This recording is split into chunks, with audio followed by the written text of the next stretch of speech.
Here I am to worship, here I am to bow down, here I am to say that you're my God. You're altogether lovely, altogether. 5월 29일 토요일 아침입니다. 이제 5월도 어느새 끝자락에 다다랐습니다. 오늘도 말씀과 기도로 하루를 시작하고 오늘 하루를 거룩한 리듬으로 살아가시기를 바랍니다. 우리 함께 사도신경으로 신앙 고백하심으로 아침 말씀 묵상 나누도록 하겠습니다. 전능하사 천지를 만드신 하나님 아버지를 내가 믿사오며 그 외아들 우리 주 예수 그리스도를 믿사오니 이는 성령으로 잉태하사 동정녀 마리아에게서 나시고 본디오 빌라도에게 고난을 받으사 십자가에 못 박혀 죽으시고 장사한 지 사흘 만에 죽은 자 가운데서 다시 살아나시며 하늘에 오르사 전능하신 하나님 우편에 앉아 계시다가 저로서 산 자와 죽은 자를 심판하러 오시리라. 성령을 믿사오며 거룩한 공회와 성도가 서로 교통하는 것과 죄를 사하여 주시는 것과 몸이 다시 사는 것과 영원히 사는 것을 믿사옵나이다. 아멘. 하나님 말씀은 출애굽기 23장입니다. 23장 14절부터 33절까지입니다. 좀 긴 본문인데요. 제가 읽어드리도록 하겠습니다. 너는 매년 3번 내게 절기를 지킬지니라. 너는 무교병의 절기를 지키라. 내가 내게 명령한 대로 아비월에 정한 때 이래 동안 무교병을 먹을지니 이는 그 달에 내가 애굽에서 나왔습니다. 빈손으로 내 앞에 나오지 말지니라. 맥추절을 지키라. 이는 내가 수고하여 밭에 뿌린 것의 첫 열매를 거둠이니라. 수장절을 지키라. 이는 내가 수고하여 이룬 것을 연말에 밭에서부터 거두어 저장함이니라. 내 모든 남자는 매년 3번씩 주 여호와께 보일지니라. 나는 내 제물의 피를 유교병과 함께 드리지 말며 내 절기의 제물을 기름을 아침까지 남겨두지 말지니라. 내 토지에서 처음 거둔 열매의 가장 좋은 것을 가져다가 너의 하나님 여호와의 전에 드릴지니라. 너는 염소 새끼를 그 어미의 젖으로 삼지 말지니라. 내가 사자를 내 앞에 보내어 길에서 너를 보호하여 너를 내가 예비한 곳에 이르게 하리니 너희는 삼과 그의 목소리를 청종하고 그를 노엽게 하지 말라. 그가 너희의 허물을 용서하지 아니할 것은 내 이름이 그에게 있음이니라. 내가 그의 목소리를 잘 청종하고 내 모든 말대로 행하면 내가 내 원수에게 원수가 되고 내 대적에게 대적이 될지라. 내 사자가 내 앞에 가서 너를 아모리 사람과 헷 사람과 브리스 사람과 가나안 사람과 히윗 사람과 여부스 사람에게로 인도하고 나는 그들을 끊으리니 너는 그들의 신을 경배하지 말며 섬기지 말며 그들의 행위를 본받지 말고 그것들을 다 깨뜨리며 그들의 주상을 부수고 내 하나님 여호와를 섬기라. 그리하면 여호와가 너희의 양식과 물의 복을 내리고 너희 중에서 병을 제하리니 내 나라에 낙태하는 자가 없고 임신하지 못하는 자가 없을 것이라. 내가 너의 날수를 채우리라.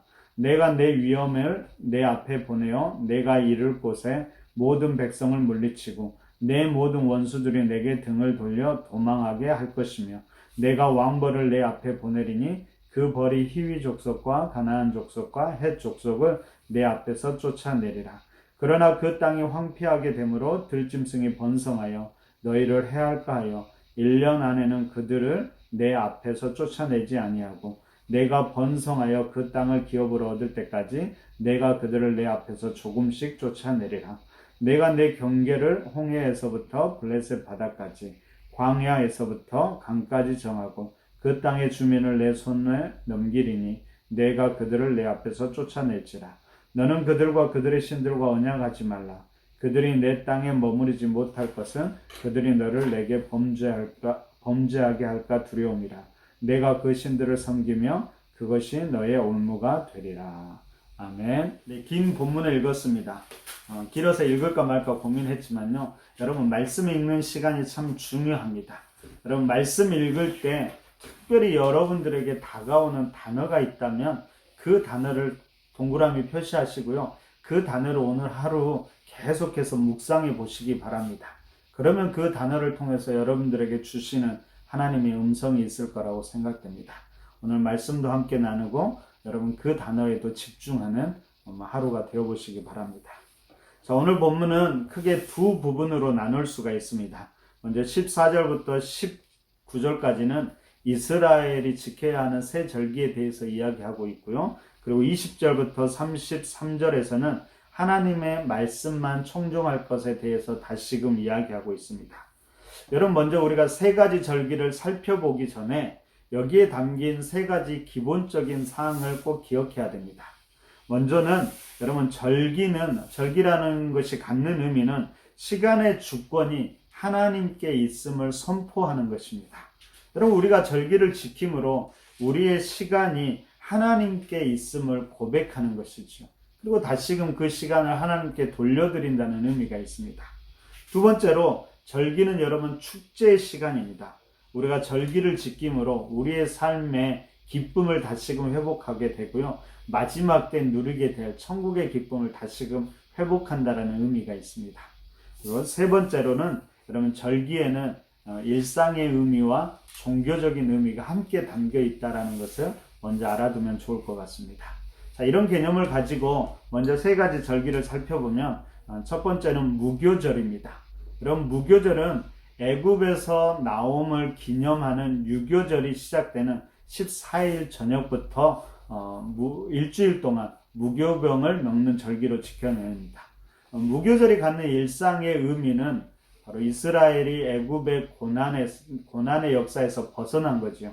그리고 새로운 역사가 시작됨을 기뻐한다는 의미가 있습니다. 한편 무교절이 갖는 이 종교적 의미는 이스라엘이 어린 양의 피로 인해서 마지막 재앙, 장자의 죽음에서 그 재앙을 면하고 구원받게 됨을 축하한 것이죠. 여러분, 전체적으로 무교절에는 시작의 기쁨, 구원의 기쁨이 담겨 있다는 것을 알아야 합니다. 두 번째로는 맥추절입니다. 여러분, 무교절로부터 약 49일, 7주가 지난 후에 지키는 절기여서 77절이라고도 부르고요. 오순절이라고도 부릅니다. 여러분, 맥추절이 갖는 일상의 의미는 바로 첫 열매를 거둔 것을 기념하면서 그 첫 열매를 하나님께 드리는 의미가 있습니다. 다시 하면 이 맥추절은 수확의 기쁨을 누리면서 감사하는 절기입니다. 한편 이 맥추절이 갖는 종교적인 의미는요, 모세가 시내산에서 말씀을 받은 날을 기념하고 신약시대로 와서는 우리가 잘 알고 있는 오순절 성령 강림 사건을 기념해지는 날입니다. 그러니까 이 맥추절은 전체적으로 말씀과 성령으로 우리의 기쁨이 충만한 시간이라고 생각하면 좋을 것 같습니다. 세 번째로는 수장절입니다. 수장절은 열매를 거두어 곡간에 저장하는 것을 기념하는 절기로요. 한편으로는 초막절이라고도 이야기합니다. 여러분, 이 수장절은 우리의 삶에 풍성한 하나님의 은혜를 기억하는 날입니다. 종교적으로는 말씀드린 대로 광야 생활을 하면서 초막에서 지낼 때 하나님이 그때에도 지키셨음을 기억해내는 절기입니다. 우리는 이 수장절을 통해서 우리 인생 또한 광야의 삶을 살아가지만 결국엔 가나안 땅에 도달하게 된다는, 광야의 삶도 잘 이겨내고 결국에는 약속의 땅에 도달하게 된다는 것을 다시 한번 기억하게 되는 것입니다. 자, 오늘 본문에서는 이처럼 각 절기에 대한 개별적인 의미도 중요하지만 이 모든 것을 통틀어서 중요한 것이 있습니다. 그것은 무엇이냐면 바로 우리가 하나님의 백성임을 기억하고 우리의 삶이 하나님의 계획과 인도하심 가운데 있으며 뿐만 아니라 그분의 보호하심 안에 있음을 우리가 다시금 기억하는 것입니다. 그리고 결국에는 그 하나님의 약속과 언약대로 우리가 약속의 땅에 도달할 것을 소망하게 되는 것이지요. 오늘 우리가 살아가는 삶 또한 그럴 거라고 생각합니다. 우리가 하나님의 백성으로 하나님의 인도하심과 보호하심 가운데 오늘도 우리가 살아가게 되고요. 그리고 마지막 약속의 땅을, 그 약속의 땅을 향한 삶이라는 것을 기억했으면 좋겠습니다. 오늘 하루 우리에게 주어진 시간이 이런 의미가 있음을 잊지 마시고 그 주어진 의미대로 여러분 충실하게 살아가시기를 부탁드립니다. 자, 20절부터 23절까지는 언약 백성들이 약속의 땅에서 살아갈 때 필요한 몇 가지의 하나님의 명령을 기록하고 있습니다. 하나님께서 이 명령을 기록하기 전에 한 가지 약속을 먼저 주십니다. 그 약속이 20절에 기록되어 있는데요. 이렇게 이야기하고 있습니다. 내가 사자를 내 앞에 보내어 길에서 너를 보호하여 너를 내가 예비한 곳에 이르게 하리니. 무슨 말이에요? 하나님께서 사자를 앞서서 보내셔서 길에서 보호하시며 하나님께서 예비한 곳에 반드시 이르게 하신다라는 말씀입니다. 여러분, 이 사자는 바로 하나님의 백성을 온전하게 지키고 그리고 바른 길로 인도하는 임무를 맡은 거룩한 일꾼이라고 말할 수가 있습니다. 여러분, 그가 누구인지 여러분 구체적으로 우리가 알 수는 없지만요, 우리는 그를 통해서 광야에서 보호함을 받고 또한 바른 길을 걷게 되고 마침내 하나님이 예비한 곳에 이르게 됩니다. 뿐만 아니라 여러분, 그는 약속의 땅에서도, 광야에서 뿐만 아니라 약속의 땅에서도 우리를 지키실 것입니다. 바로 우리가 이 사자로 인해서 우리가 내일 일은 알 수 없지만은 내일 일을 우리가 두려워하지 않고 소망 중에 살아가게 되는 것입니다. 아마도 지금 시대로 말한다면 이 여호와의 사자는 성령님이라고 말할 수 있을 것입니다. 험난한 세상, 한치 앞도 알 수 없는 세상에서 우리가 두려워하지 않고 오늘 하루를 담대히 살아가는 이유는 바로 이 성령님 때문입니다. 이 성령님의 보호하심과 인도하심, 그리고 우리를 마지막까지 승리하게 하실 것들을 기대하는 마음이죠. 오늘도 그 기대함으로 여러분 살아가시기를 부탁드립니다. 근데 여러분, 성경은, 특히 구약은 이런 은혜가 무조건 모두에게 있다고 말하지 않습니다. 오늘 21절과 22절을 보면 그의 말을 청종할 때라고 말합니다. 그의 말을 청종한다는 것은 말씀을 듣고 따르는 것이지요. 이것은 크게 두 방향이 있는데요. 하나는 긍정적인 방향으로, 적극적인 면으로 하나님의 말씀을 청종하는 것을 말합니다.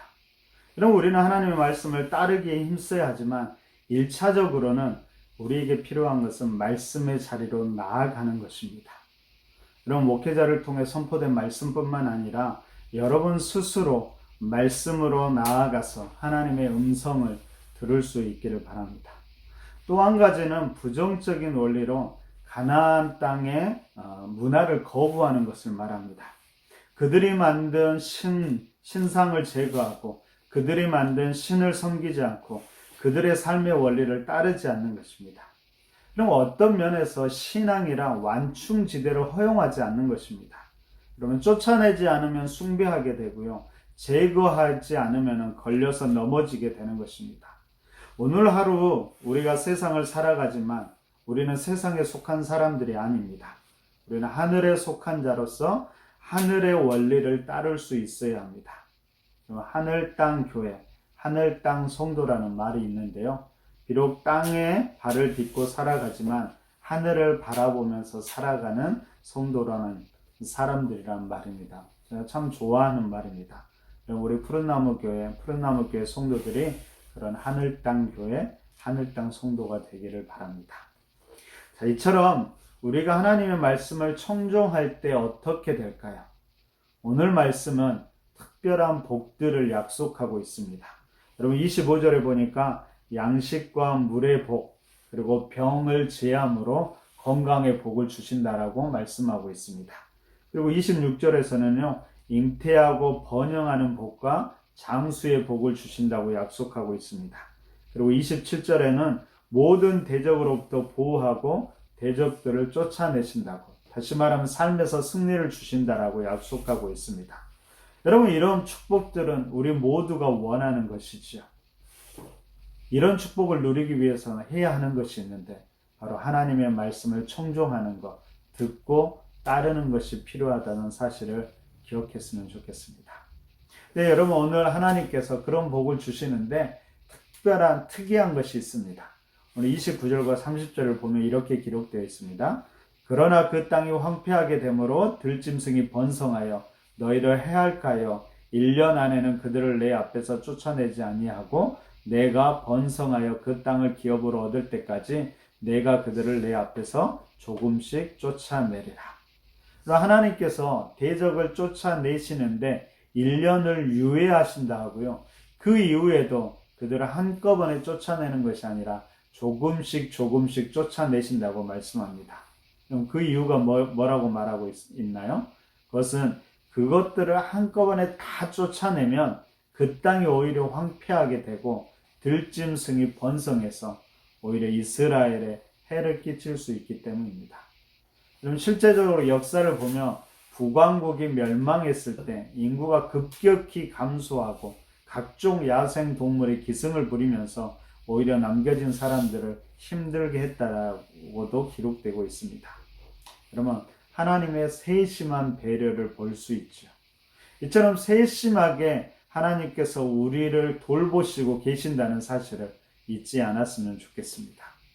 여러분, 하나님께서 이렇게 말씀하시고 이렇게 지키심에도 불구하고 이스라엘이 하나님을 버리고 가나안들의 신들을 섬기며 어떻게 될까요? 오늘 말씀은 그것이 올무가 되어 그들을 넘어지게 할 것이라고 말하고 있습니다. 그러면 실제 이스라엘 역사에서 이스라엘 백성들이 가나안 땅에 들어가서 하나님만 섬긴 것이 아니라 우상을 섬기게 되었고요. 그것이 올무가 되어서 그들을 넘어뜨리고 결국에는 바벨론 포로로 잡혀가게 됩니다. 그럼 그래도 대단한 것이 무엇인지 아세요? 바로 하나님께서 결코 포기하지 않으신다는 것입니다. 이스라엘을 다시 회복시키고 다시 돌아오게 하십니다. 더 나아가서 예수 그리스도를 이 땅에 보내시어 십자가에 달리게 하심으로 어떻게든 우리를 회복시키시고 우리를 천국에 이르게 하신다라는 것이죠. 그럼 이것이 바로 하나님의 열심입니다. 여러분, 우리가 오늘 또 살아가는 우리가 의지하는 것은 바로 이 하나님의 약속이고 하나님의 열심입니다. 이를 통해서 우리가 비록 넘어지고 실패하지만 결코 포기하지 않고 다시 일어나게 되고 다시 소망을 품게 되는 것입니다. 바로 이 확신이 있기에 우리가 다시금 믿음의 걸음을 오늘 또 살아가는 것입니다. 그럼 오늘 또 이 하나님의 약속과 열심을 붙들고 믿음으로 사는 우리 푸른나무교회 성도들이 되었으면 좋겠습니다. 더 나아가서 여러분, 세상의 신들이 아니라 하나님의 말씀을 듣고 따르면서 하나님만을 섬기는 우리 푸른나무교회 식구들이 되시기를 간절히 바랍니다. 여러분, 5월달 우리가 공동체의 달로 지키고 있습니다. 네, 이번 주가 마지막 주입니다. 우리는 이번 주에는 전체 공동체가 우리가 한 공동체임을 기억하려고 합니다. 여러분, 예배를 위해서도 기도해 주시고요. 우리 마지막 공동체를 위해서도, 우리 푸른나무 공동체를 위해서도 생각하시면서 기도해 주시기 바랍니다. 우리가 든든히 서가는 믿음의 공동체 될 수 있도록 기도해 주시고요. 늘 예배를 준비하는 이들, 예배를 위해서 수고하는 이들 위해서도 기도해 주시기를 바랍니다. 특별히 예배를 위해서 기도하며 나아가도록 하겠습니다. 함께 기도하겠습니다.